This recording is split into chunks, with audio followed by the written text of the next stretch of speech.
For the past 12 weeks, we've highlighted the men's and women's NSCAA Game of the Week. We've seen fantastic finishes, big saves, and the best collegiate matchups. The season finale was in Princeton, New Jersey for an Ivy League clash between the Princeton Tigers and the Yale Bulldogs. The final NSCAA review show is coming up next.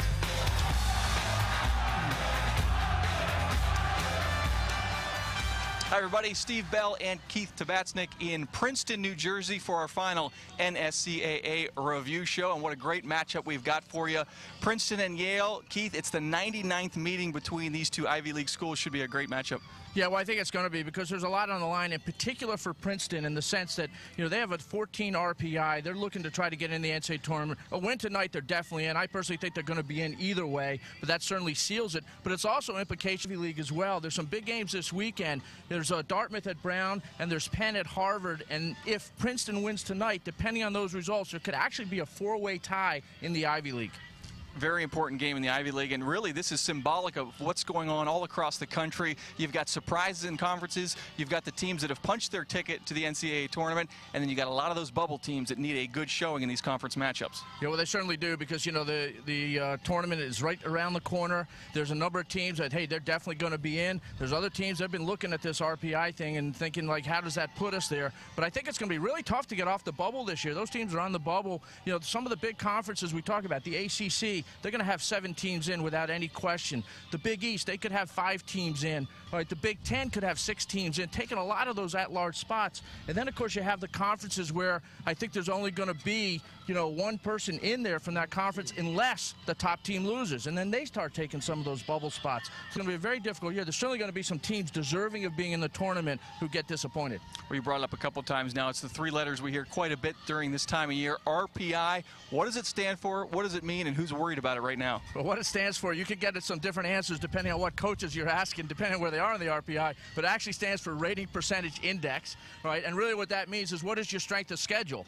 And the NCAA rewards you for having a tough schedule. And your win-loss record, your head-to-head competition is big, you know, and things like that going. They're the primary factors, and RPI is the biggest one of those primary factors. Secondary factors that go into the selections, though, also come down to, like, your final part of the season. Your last 8 games are very big because, of course, they want teams that are on a hot streak, especially if you're on the bubble. Head-to-head competition with other teams that are also on the bubble becomes very big as well.